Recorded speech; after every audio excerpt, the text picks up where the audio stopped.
You're listening to the Paranormal UK Radio Network.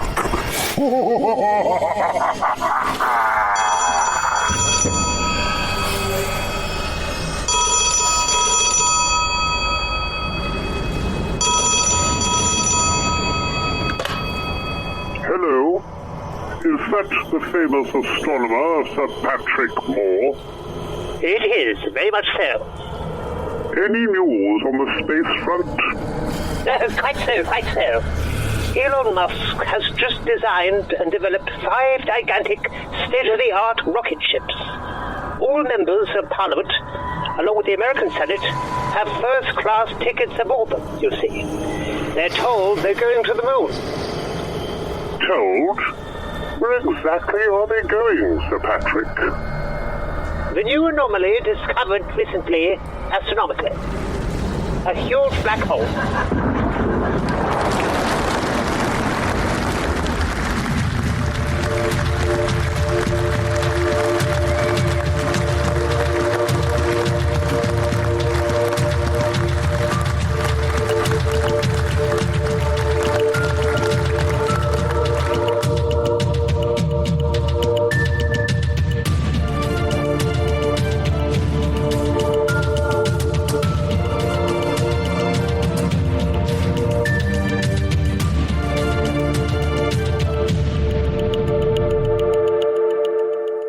Welcome to Twin Souls.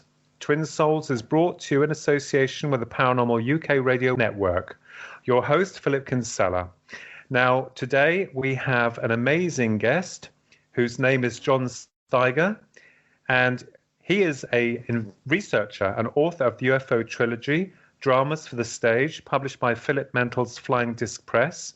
And his book deals with Roswell, the Rendlesham Forest UFO incident, and the Brooklyn Bridge UFO investigation, debating the credibility and accuracy of each case in question. And what's interesting with John's work is the fact that he's really done his research here and taken 3 cases, 3 very famous UFO cases, and brought his book out almost like a play, but where the drama is within the facts that are presented to the audience and specifically to the reader. So hello, John, how are you? I'm fine. Thank you for having me on. Oh, you're more than welcome. And you know, I've heard so much about you through several sources and about your book. And what was very interesting to me and many other people was that you actually brought your book out, the UFO Trilogy, Dramas for the Stage, as kind of like a play. So first of all, before we get into your work and your research, tell us a little bit about how, John, you got involved in the UFO investigations. How did that all begin? Well, that began some years ago, actually going back to like the 1990s. Actually, my mother-in-law was an insomniac, but instead of watching late night television, she would listen to the radio. And at first she was listening to Larry King, who was a broadcaster here. And then Larry King switched over to TV, and rather than follow him, she switched to Art Bell. And Art Bell, of course, ran the Coast to Coast program for many years and then did some other programs after that. But he focused on UFOs and the paranormal. Those were his 2 major areas. And she would talk about it and, got me interested. But then she would also chide me because I had to work during the day. And, of course, I couldn't stay up and listen to the radio at night. And she liked to chide me a little bit about that. And then I decided, you know what, I'm going to do it anyway. I'm going to show her. So I would sleep with the radio on, and now I didn't hear whole programs, but I would hear snippets here and there, and occasionally if something was really interesting, I'd stay up for longer than I should have. But I was listening to Art Bell and Linda Moulton Howe and the various, like George Knapp, the various and then after that I switched over because I found Kevin Randall. He's the first UFO author I really got interested in, and I read most of Kevin Randall's works, and I find them very interesting and persuasive at the time. Now, I was mainly doing some other things, so UFOs were in the background, but then eventually I went to some UFO shows, and I live around the Washington, D.C. area. Mm-hmm. And Stephen Bassett he ran an X conference in 2010, and they had the Linda Moulton Howe, George Knapp, and Gary Heseltine from England was there, and George Norrie even made a special appearance. And then after that, he put on a couple of years later, 3 years later, the Citizens Hearing for UFOs, which is a full week presentation of many, many UFO people and witnesses. I mean, he had military pilots. He had a panel of Roswell. He had a panel on Rendlesham Forest. I took the week off from work for that and actually volunteered and helped out with it. So that was a great introduction to it. And then I decided I went out to the Roswell Festival, which they have annually around 4th of July weekend, because that's when the crash occurred, mm-hmm. and out in Roswell, New Mexico. And anyway, that was in 2015 was the first year I went to that. And on the way home, because I was I was kind of like the husband out in the loose. My wife declined to attend, so I actually I got the two. I went out, drove across country with two dogs in a rental vehicle, and I was just. It was fantastic. I ended up going up to Custer's Last Stand and then all the way back down to the JFK assassination site on the way home because I had time to kill. But out in Roswell, I came up, well, on the way home, really. I love the festival. And then I came on the way home, I said, you know what?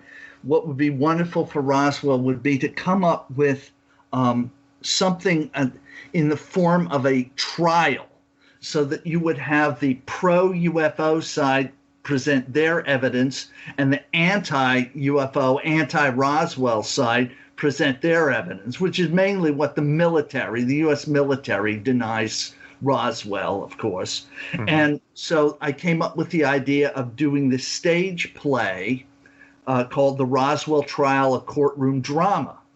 And we had a fictional plaintiff, Citizens for UFO Disclosure. There's no actual group named that, but there's some groups that are close to that name. But anyway, they sued the defendant, United States Air Force, who's the main military branch involved with the Roswell case. And I presented 10 witnesses.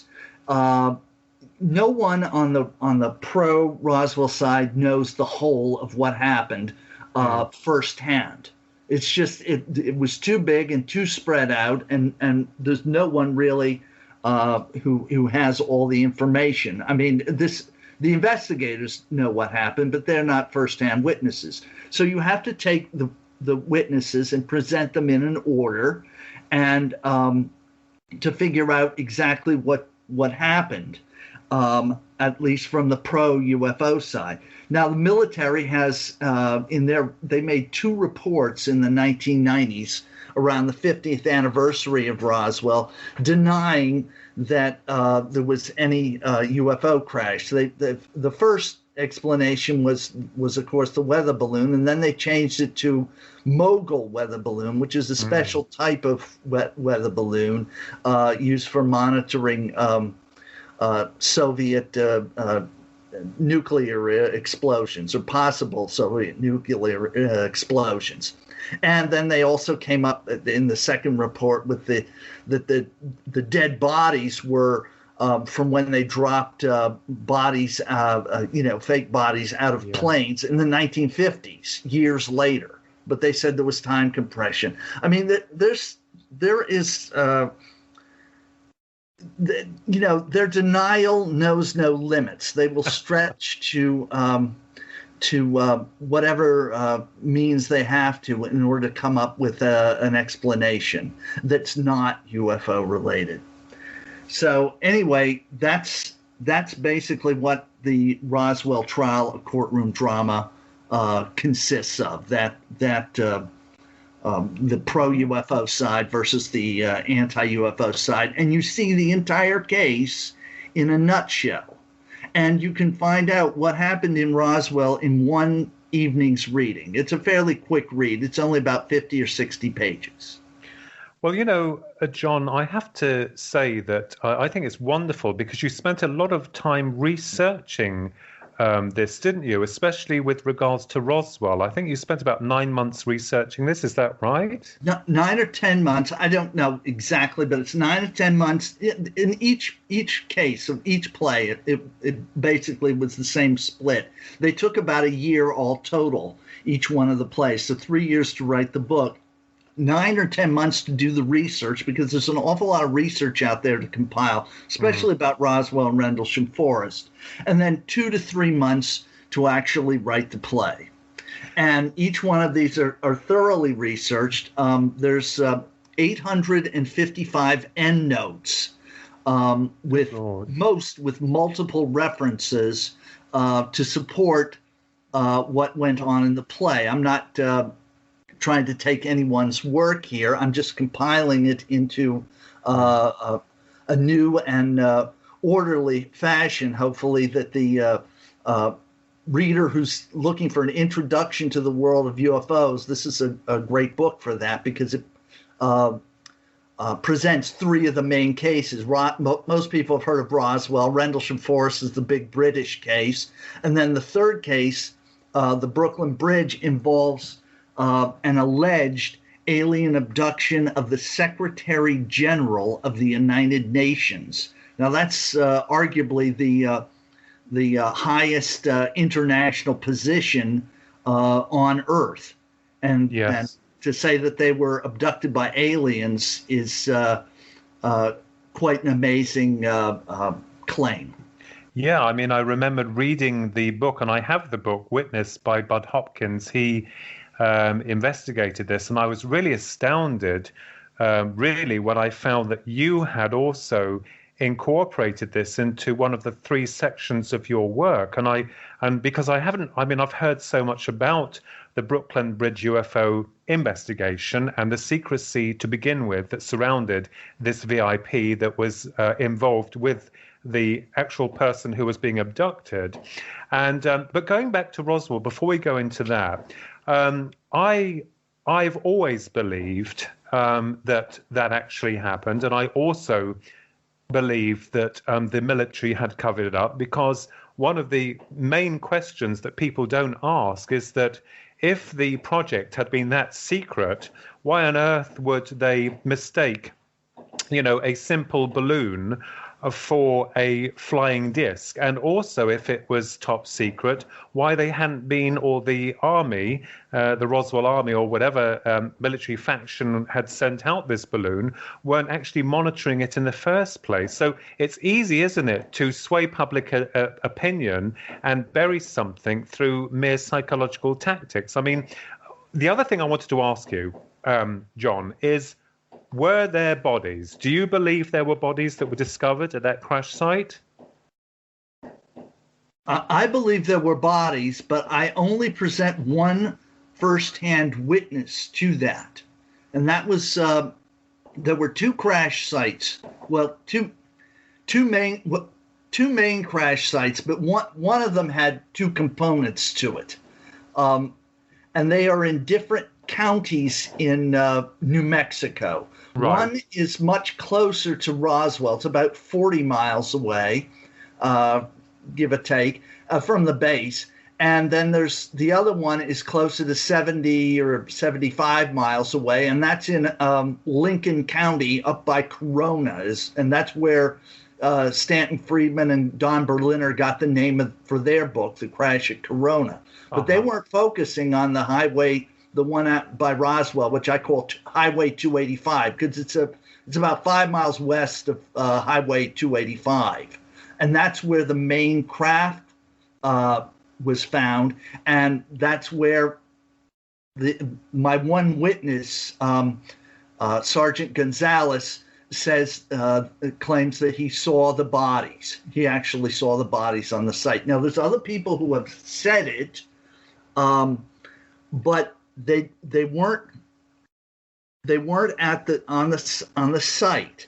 I mean, there's pilots who claim that they saw bodies under tarps, but it wasn't the pilots who said it was because this had passed. They had passed, mm-hmm. and there were relatives like Sergeant mm-hmm. Melvin Brown. I think was had been British, and he came over here and lived.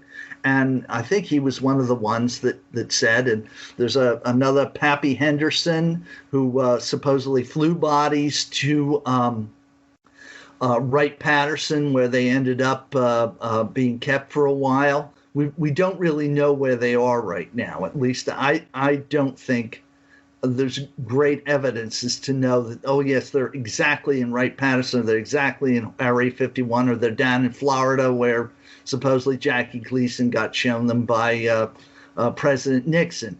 There's just a not hard evidence as to where they are, or if they've even been repatriated to aliens. We don't. Investigators and researchers simply don't know that.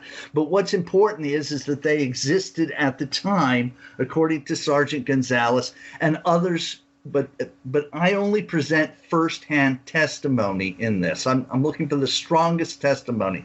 So that's why I concentrated on Roswell being a crash case of a UFO as opposed to the body evidence. But I do believe there's body evidence. There's also supposedly there were two bodies found on a hilltop about 2 or 3 miles from the main Foster Ranch debris field. That's in Lincoln County. Now, those two bodies were pointed out by D. Proctor, who was a child at the time, a youngster at the time, and he had accompanied from the next ranch over where the crash was, or the debris field was, and he had gone with Mac Brazel out riding, and he said that they had found those bodies out there, but he wouldn't say it to investigators. The only person he said it to was his mother, Loretta Proctor, and so he's not a first-hand witness that had come forward, and she didn't see them. She just said, this is where he led me, and this is where he said the bodies were, and she had no reason to doubt the truth of what he was telling her. I mean, you ordinarily don't go out of your way to bring your mother to a spot and lie to her and say that there were bodies there when you're making it up. Yeah, that's right. And I suppose what is brilliant is because the Roswell, UFO crash is so complex and so decompartmentalized with other people over the years that have come forward, seems to kind of like mess the whole thing up, so that any serious investigator would have real trouble trying to get to the root of what really happened. So we can see that a lot of secrets have been held and a lot of hearsay. But what's really brilliant about your work is that you've actually gone down and pinned it to the finest detail of the events that had transpired, taking away all the other situations and mythos surrounding the case, which I think is very interesting. But I know that you've done the Rendlesham and the Brooklyn Bridge, and we'll get to those in a moment. But what was it that compelled you really to get the Roswell case in your book? What was on a deeper level? What was it that drove you towards that? There must have been something that pulled you towards that, John. Yeah, it's Kevin Randall's writings. Kevin Randall's his writings are I think he's the best UFO author I've ever read. Now, unfortunately, he has a different opinion, or he's withdrawn some of his opinion about Roswell, and I really have a dispute with him about that. And he knows. I mean, he's alive. We have corresponded. I write on his blog a lot. I listen to his radio broadcast. He's interesting. But you can't agree with. There's almost no one that you end up agreeing with 100%. And he changed his views some, and I don't agree with that. I agree with the original and older, well, it'd be younger Kevin Randall and the earlier works that he made out on Roswell. Two with Don Schmidt that he did UFO Crash at Roswell, and then The Truth About UFO Crash, the UFO Crash at Roswell, and then the Roswell Encyclopedia, which is a really good book, but we both agree that needs to be updated. And then also my favorite book of all of Kevin Randall's is called Crash, which is all about UFO crashes. It's Roswell, but it's also Kecksburg. It's also, there's some about a Las Vegas crash in 1962. A lot of them, though, he has significant doubts about it. And I'm all for weeding out the chaff. I don't want the chaff. There's all kinds of frauds who've come forward about the Roswell case, and they need to be weeded out. We don't need them to get to the truth. I mean, they're basically doing the government and the authorities' job without the government and the authorities having to, the military having to lift their finger. And that's quite unfortunate. But unfortunately, this has happened throughout ufology, not just to Roswell. I mean, there's the contactees in the 1950s, and there's there's Billy Meyer. I have major doubts about what he's up to. I mean, you can just go on and on about that. But anyway, I want to concentrate on the truth and not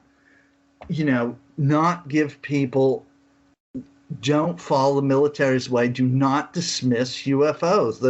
There's definitely something to this. Yes, and that was yours in the great United States of America, and of course the next case that you focused on was the British UFO event of the winter of 1980, the Rendlesham Forest UFO incident. Tell us, because there are so many very famous UFO cases, what was it about the Rendlesham case that drew your attention, and you ended up placing this as a major piece of work within your book, the UFO Trilogy Dramas for the Stage? Why this case, John? Well, I knew about it. I met the witnesses, two of them. I met Burroughs and John Burroughs and Jim Peniston at the citizens hearing that Steve Bassett put on. And they were, I talked to them. I saw their panel. They were very informative. Then, believable. I'm sorry. Yes. Very believable, very credible. Yeah. Then they haven't enriched themselves from this case. And in fact, their medical records were denied to them for a long time by the U.S. military authorities. And it's a real scandal what happened to them with that, because they did suffer ill health effects from what happened to them in Rendlesham Forest. And then Colonel Holt, I've seen him 5 or half a dozen times give his talk. He went out there on the third night, a skeptic, not believing, wanting to get to the bottom of what was really going on and not believing it was UFOs. And he came back after that night, and the UFO having shot down a beam at his feet, and another one having the red UFO that came into the forest and then went out in the field and silently exploded into 3 or 5 white orbs, and then they went up into the sky. And he witnessed all this. And when he saw that, he said, "No, this is something otherworldly, and the military is trying to cover it up." Anyway, he's very compelling witness too, and I've actually amazingly he lives in the same town as I do, and I know it's a small world, and I've been to his house twice, and he helped me a lot with the military jargon, because there's military jargon that needs to be written, and I wrote the play about it, and I also wrote a screenplay about Rendlesham Forest, and included the second night in that to the extent that I could. Although I didn't put it in the play because there were two first-hand witnesses on the second night, and neither has come forward to the degree necessary to describe actually what happened. So we think we know what happened to a degree, but it's secondhand, and so that wasn't sufficient for me. But the first night was amazing with Peniston, and touching the craft. He actually touched the craft, and then got. Now I don't go much into the binary download, because I'm not saying he didn't have a binary download, of information from the aliens, but it came out as zeros and ones, and how they have translated that into this message for humanity, and all these different, like High Brazil and the different points around the Earth, in China and Sedona, Arizona, and I think there's one down in one or two in South America. And anyway, it's hard for me to see that translation. But I will say this: Peniston and Gary Osborne wrote a fantastic book about Rendlesham Forest. It's the most detailed. Up until then, I thought Georgina Bruni's book was best, and it is a great book. You Can't Tell the People, which is something, a direct quote to her from Margaret Thatcher. And she was talking about UFOs. You can't tell the people. It's all about, it basically says, yes, there's truth here, but the government is going to cover it up. It's not just the American government that covers it up. There's a lot of governments around the world that do this. So, but anyway, Peniston and Osborne have written a very good book. The name escapes me at the moment. And then they're going to do a volume 2 concentrating on the binary download. So anyway, they've separated it out too. So I separated it out from my play and just concentrated on the events of those 3 nights. The binary download happened a day or two after. Yeah, I've got to say to you that Jim Peniston is a really honourable gentleman. I think his book, the new one, was it called The Rendlesham Enigma or something like that? I can't remember. I've got to check it out, because I've read the book and it's such a thick book. And it's sometimes amazing how you just can't bring a title to your mind. But anyway, he's a good man. It is the Rendlesham Enigma. I just found it on my shelf. It's the Rendlesham Enigma by Jim Peniston and Gary Osborne. There's a lot of great literature out there, but that's a keeper. Yeah, and I've Jim is a good man, and I'm honoured to have been in touch with him and he with me. And something happened to those guys because, and I also, Colonel Charles Holt is an admiral man, and his mindset is crystal clear. I mean, he'll tell you as it is. The same with Jim and John Burroughs. And I think it's important because, whatever occurred to them had indeed changed their lives. And of course, with any form of UFO experience or encounter, there is also a psychological construct that seems to change the way that the person who's witnessed them thinks. And of course, we interpret information differently. So I think that was really great. And I think it's wonderful that you mentioned Georgina Bruni in her book, You Can't Tell the People, and Baroness Thatcher did say to her, you're correct, that first of all, you need to get your facts right about UFOs. And when you do, that's when you find where we can't tell the people, which kind of like puts a chill down your spine, because that's not too good, John. What's your opinion about that? Well, I understand where the government thinks what they do. I'm not going to agree with it, but I believe I can understand the rationale. I mean, I had a discussion or I heard a discussion from Stanton Friedman about it, and he before he passed, and he said he excused it to a degree, but now that there's so much information out there, they really should be more forthcoming. And Georgina Bruni, for someone who didn't know anything really about the UFO field, to go in and write a book that she did, that's jaw dropping. I mean, I'm in awe of her work, even though it was I think it's only that one book, but my God, what a great book! I dedicated the play to all of the researchers, but she's the top. She's the top dedication for my play. Yeah, and you're absolutely right, John. I mean, even, you have to be heralded as well, because you've brought these cases forward, and the work that you've amassed. I have been doing a little digging around myself, which we all do.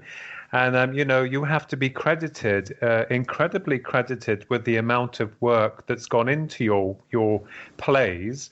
But they're not just plays. I think the way that you've appeared to have done this to the reader is to draw them into the actual facts of what happened. And it's lovely that you take that aspect of fact with fiction. So, because you're right in saying earlier that, take the Roswell case, for instance, that a lot of people jump on the bandwagon and they all get involved, and then it muddies the waters. And of course, the military establishment, or those at the higher commanding posts that have created disinformation, don't need to, because we're doing it down this end. So it's kind of like a bit of it's a mud bath, isn't it, really, when you're trying to seek through. But I think what you've done and how you've steered your research is by going in for the facts. And also, I think, like any case, if you get in there early and you find out exactly what happened originally, before all the years later when it gets slightly centered in mythology and folklore.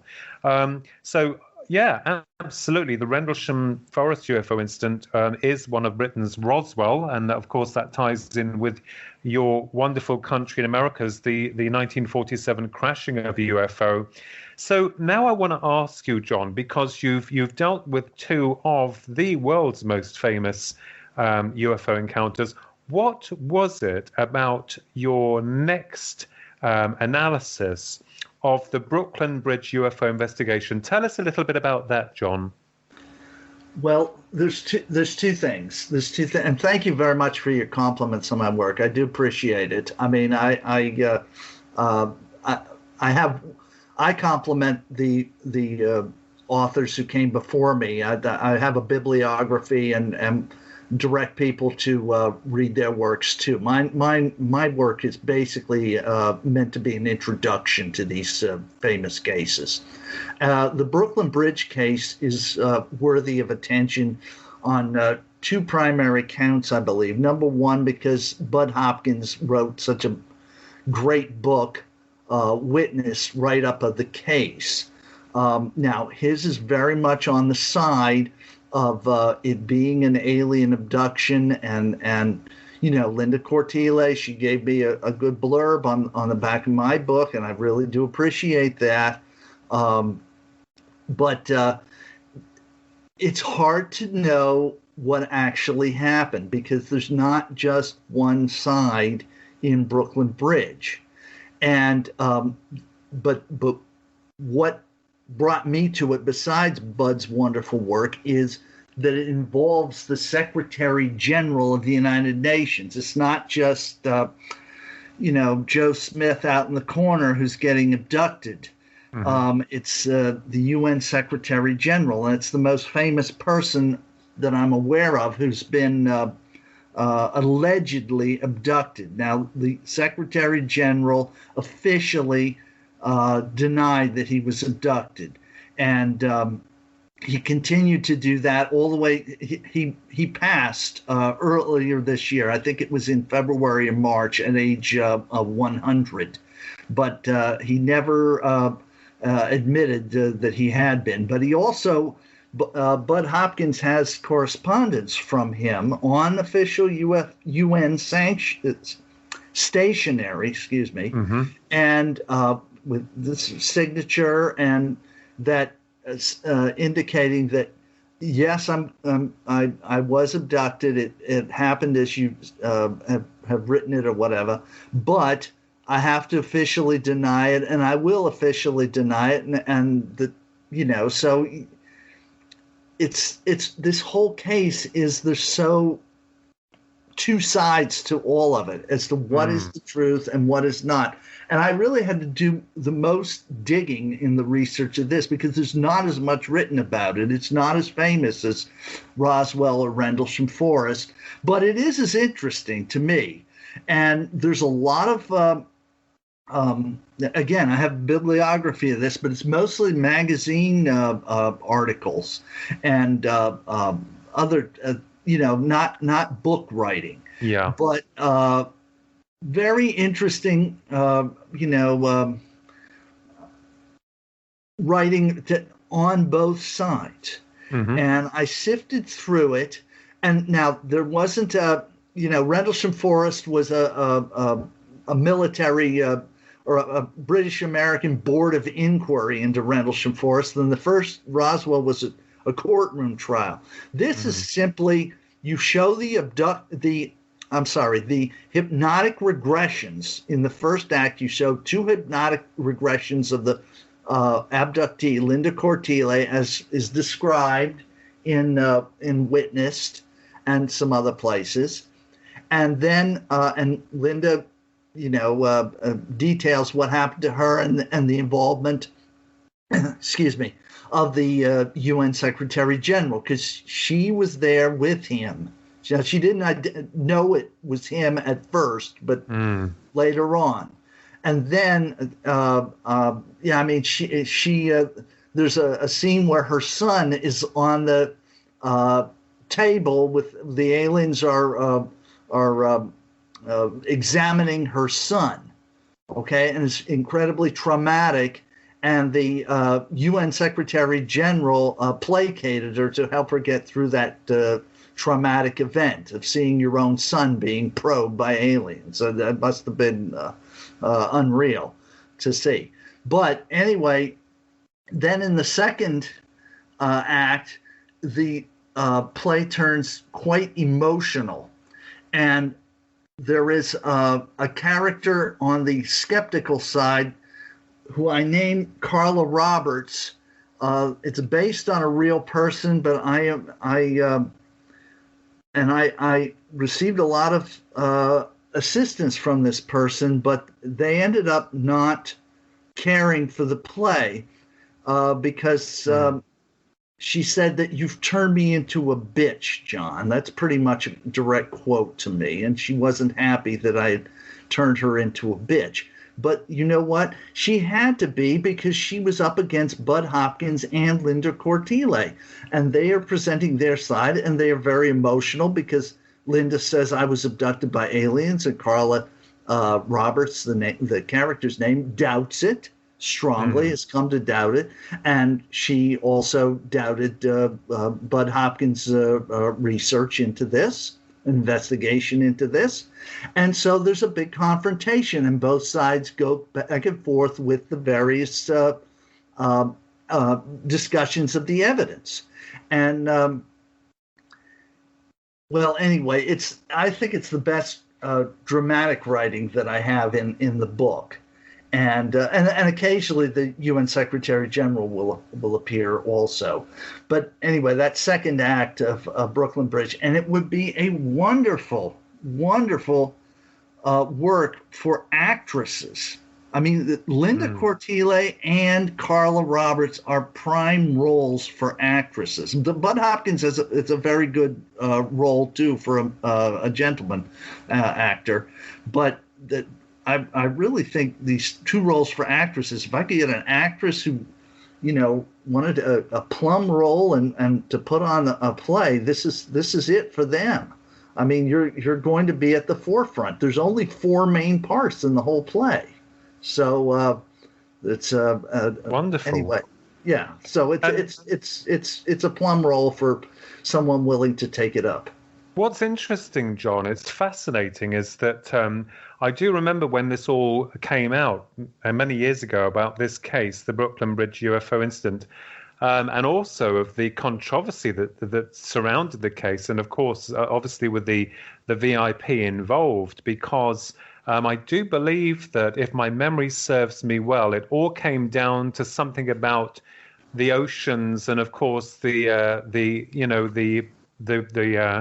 aquatic life and this type of thing, and I do feel also that Linda found herself in a very bizarre situation, and I think that perhaps fate would have it that the VIP was to witness this, to try at that time to create some form of disclosure on a monumental level, but it didn't quite happen.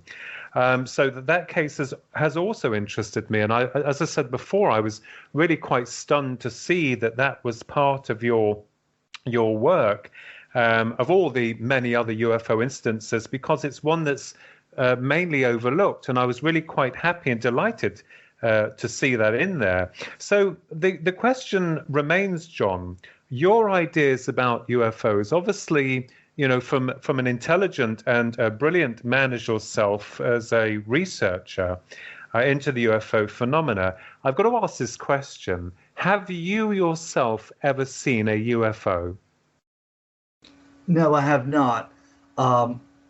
Principally because I have relatively poor eyesight. I mean, it is correctable to close to 20/20, but if I go looking up at, say like stargazing or whatever, most people could see a whole panoply of stars in the sky, and I will see 3 or 4 sometimes. I mean, sometimes if it's a real clear night, I can make out the Big Dipper or whatnot, but or Little Dipper, I guess. But most of the time, I just don't have that great of eyesight. So no, I have never witnessed a UFO. Now, do you want to discuss my one witness experience? Yes, please. I have a paranormal witness experience, but I don't have a UFO witness experience. Go ahead, John. We'd love to hear it. We're very interested. And before you go into that, I just want to say that another thing that you have to be heralded for is the fact that even though you yourself have not as of yet, and I'll say as of yet, seen a UFO, I think it's absolutely wonderful that you've embraced it into a part of your life. I think that's really admirable because, normally it's people that have experienced this type of thing that goes in. But I love the way also that, you yourself and other researchers, and most of them haven't seen UFOs, are dedicated to the cause. So well done for that. But let's hear about this. Thank you very much for that. I am not volunteering to be abducted. I would not.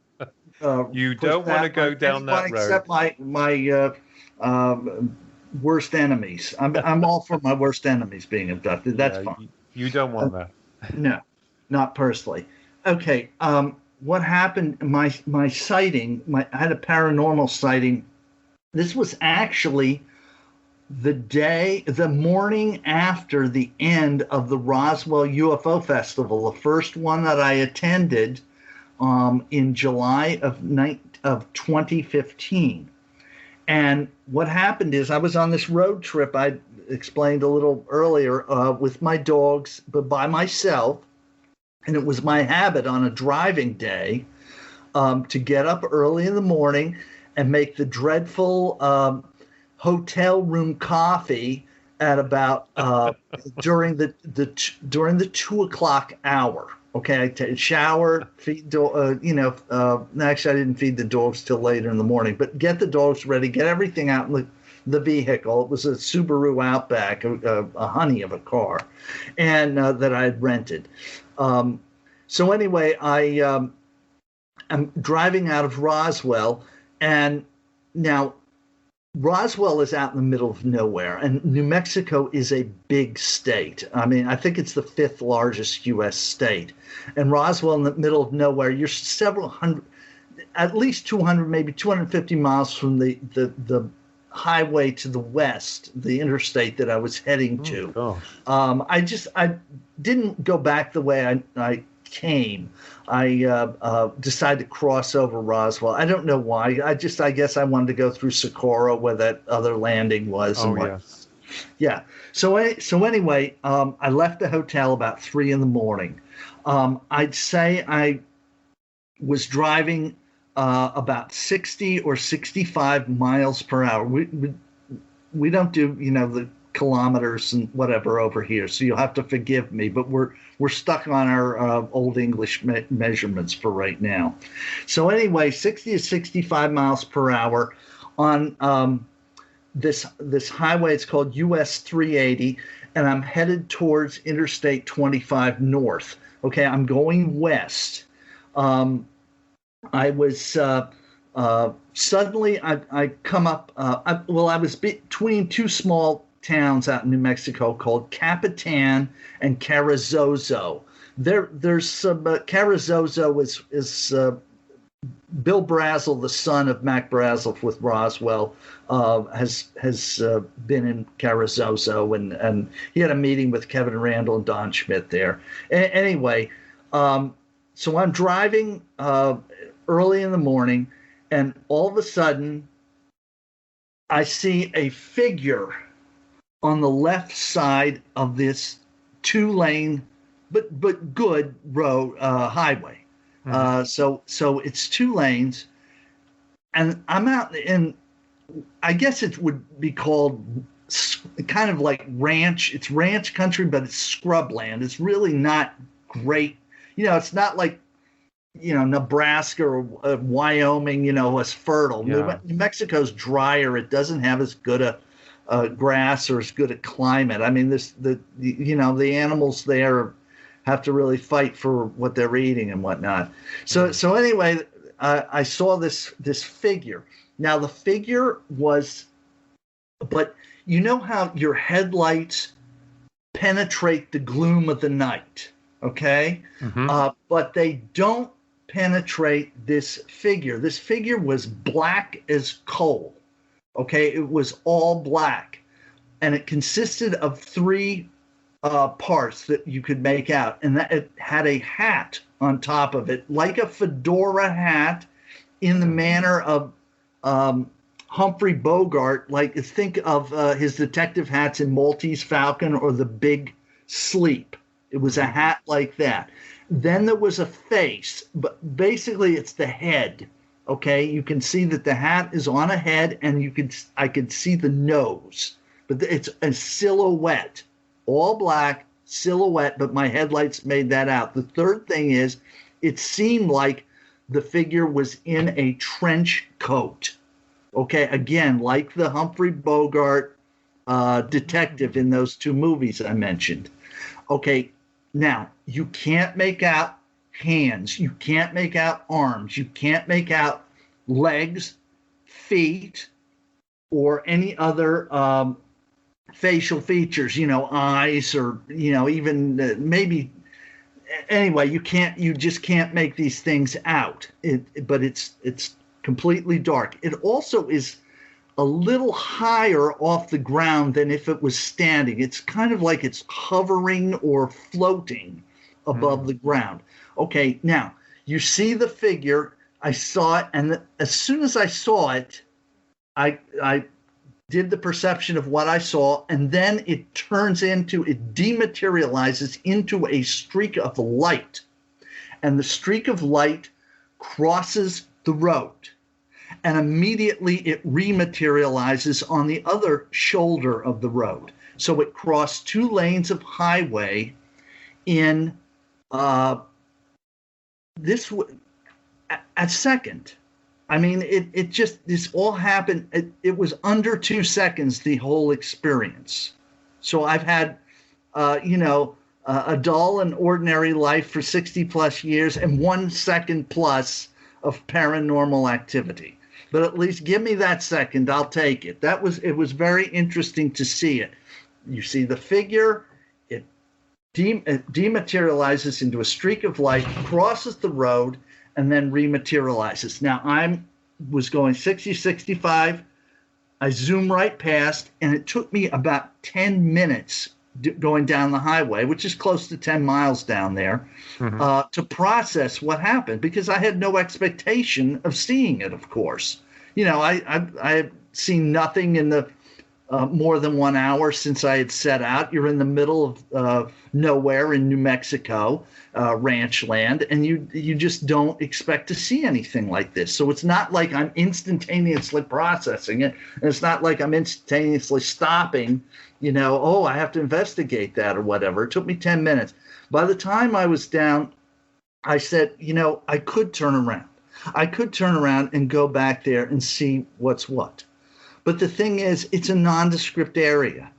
I couldn't necessarily find the location. I doubt I could find the location ever again. It's just, you know, it's just a place on the road. And the second is, why would you want to mess with a shadow being creature? I mean, you're just, you're just probably asking for trouble if you go back and see it. I mean, I don't know why it crossed the road right in front of my car. Maybe to just see that if it could do it or not, because it was perfectly fine on the left shoulder, and then it crossed and just stayed on the right shoulder as I zoomed past. It definitely rematerialized in place. It didn't keep going. It wasn't, like journeying. All it did was cross the road. So I can't account for why it did what it did. Well, that's really incredible, and that sounds to me like a classic Men in Black episode, and we hear so much of these cases that most people will poo-poo and say, oh no, it's just like something from the 1950s or something from The Invaders, the series The Invaders. But the UFO experience comes in a multitude of forms and very bizarre experiences. I know of a case recently of a very honourable gentleman that I know here in England, who's part of a research team, who actually also had experiences with two men in black, because he had inadvertently taken a photograph of a UFO that he'd caught on camera near the beach, and he was visited by these two men in black that were wearing the classic hat and the long dark coats, and they seemed not to be human, and they scared him very much.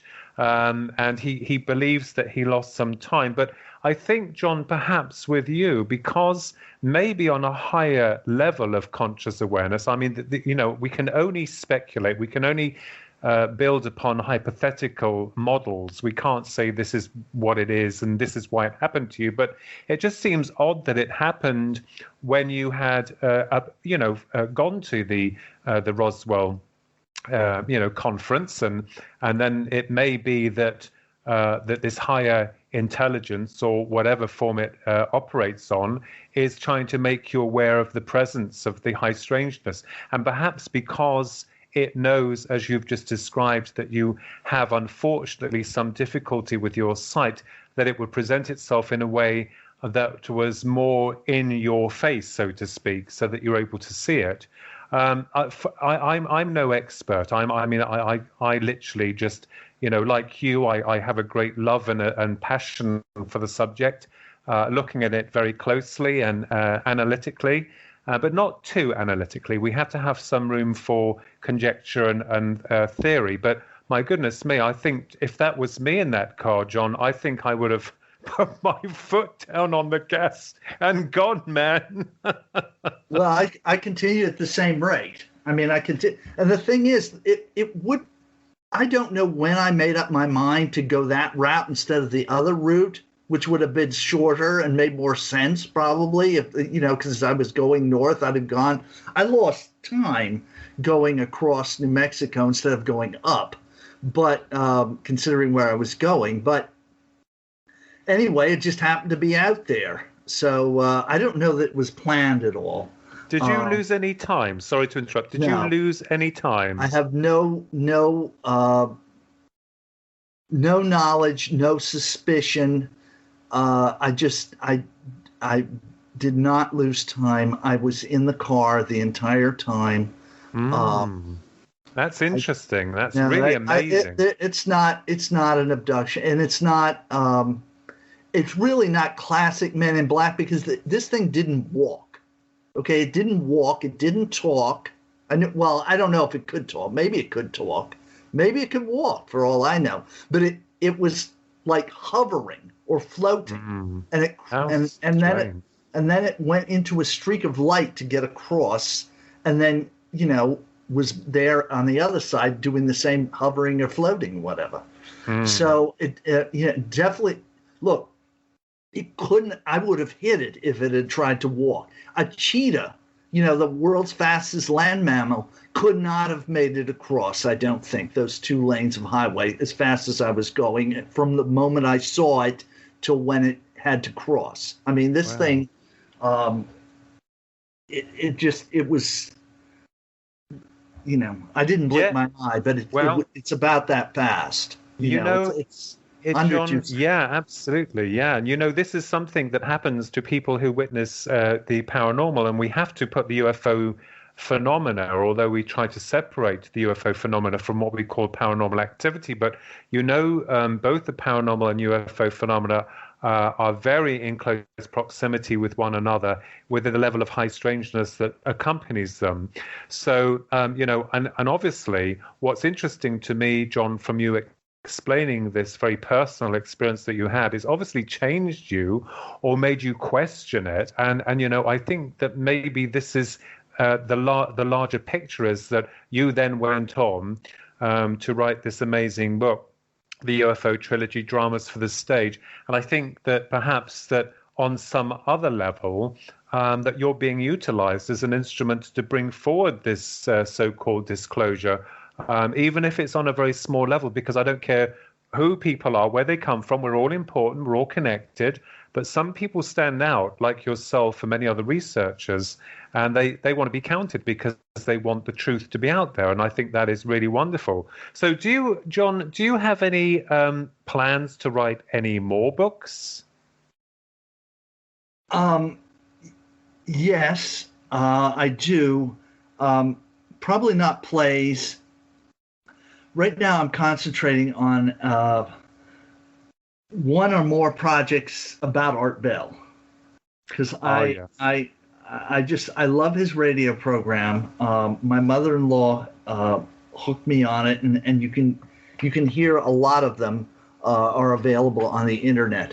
And yes, there's a lot of chaff and a lot of garbage in his radio shows, and there's a lot of suspect characters and frauds even.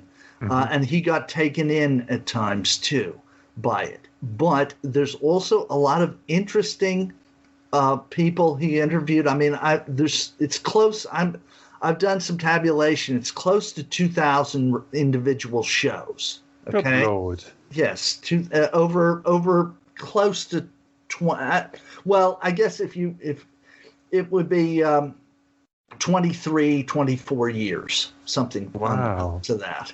Okay, 1992 to 2015 is where he really did the paranormal and the UFO. He did politics before that, but I'm not interested in the politics. Neither am I. it's topical. I mean, so, and it's all passé. So anyway, but the UFO. I mean, this. He interviewed all the, many of the major people in the field, and those interviews are worth preserving. And so I'm looking into that. I'm looking into his paranormal, and there's just, there's some I don't know, there's some real odd, I'm attracted to oddities, and there's some real odd people who were, on the show, and there's a lot there to preserve. So I'm sorting through it. I've been doing this since the spring, and it's going to be a long haul project. I can tell you that, assuming I keep with it. Yeah, so, I think a rewarding one for you as well, a very rewarding one, because I think that would appealed to many people because Art Bell was one of the voices on his regular Art Bell shows to bring all this information to the public. Yeah, there's a lot of, I mean, this, he supposedly he was on the phone with a plane pilot who was piloting his plane over Area 51 at night and was being shot at. I mean, now, is that true or not? I don't know, but I mean, he made it sound very dramatic. So anyway, I mean, that's just, there's all kinds of various tidbits in there. I mean, there's another one about a mercenary soldier named Gabriel, who I just happened on. And this guy claimed he'd go down to, South America or Southeast Asia or whatever, and get involved in all these basically firefights and whatnot. And now, is it true? I don't know. He was on one time. I don't know if it's true, but he made it sound damn interesting. Same with, and then there was a witch called Harlot the witch. She was only on once because Art could only take her once, but she was evil incarnate. If there is evil incarnate, Harlot the witch was it. And it's a fascinating episode. So, I mean, there's all these different type people. So, anyway. Well, wonderful. There's a lot to do. Yeah, and well, we wish you good luck with that, John. And, we're coming to the end of the program, and it's been a very interesting discussion. Tell the listeners, John, how they can get hold of you. Is there any way that you want people to get hold of you, or if you want people to help you with information, go ahead, tell the listeners what you want there, John. Yeah, I'm available. If you want to contact me, you can contact me at my email. It's JohnSteiger2001 @gmail.com. That's John Steiger 2001 @gmail.com. My book, the UFO Trilogy Dramas for the Stage, published by Flying Disc Press of Philip Mantle, is available on Amazon. It's available both as an ebook at a very low price, and also there's a large trade paperback version available as well. That is wonderful, and we're very delighted to have you, John, on our show, and also Philip Mantle, who is a godsend, really, because he's bringing out a lot of books that the mainstream publishers won't touch, and your book, the UFO Trilogy Dramas from the Stage, is such a different approach to the entire subject, and so I say to the listeners, go out and buy John's book, the UFO Trilogy Dramas for the Stage. You won't be disappointed, because the man himself has been on our show, an articulate and very dedicated researcher into the UFO phenomena. And I have to say, it's been a great to have you on our show, John. Well, thank you very much. I couldn't find a publisher in America. I couldn't find a publisher in Canada. But by God, I found Philip Mantle in Great Britain, and God save the Queen. I love England for publishing me, and I'll be forever in your debt. Well, that's you and me and my twin brother Ronald as well, because we're very grateful to Philip Mantle, who is known as UFO royalty here in England. And he's a good man, and he's very much revered within his field of research and his ongoing approach towards the truth. But I would just say to our listeners that you've been listening to Twin Souls. Our esteemed guest is John Steiger, the author of the UFO Trilogy Dramas of the Stage. You've heard John's story, part of his story, a fascinating man, very interesting research into the areas that he's covered within his book. and also the ongoing projects that John is going to be working on for the future. And we wish you much success there. And we'd like you, John, to come back on our show, when you're ready for your next project. And so it just leaves me to say good night and to remind you that you've been listening to Twin Souls in association with the Paranormal UK Radio Network. Stay safe and watch the skies.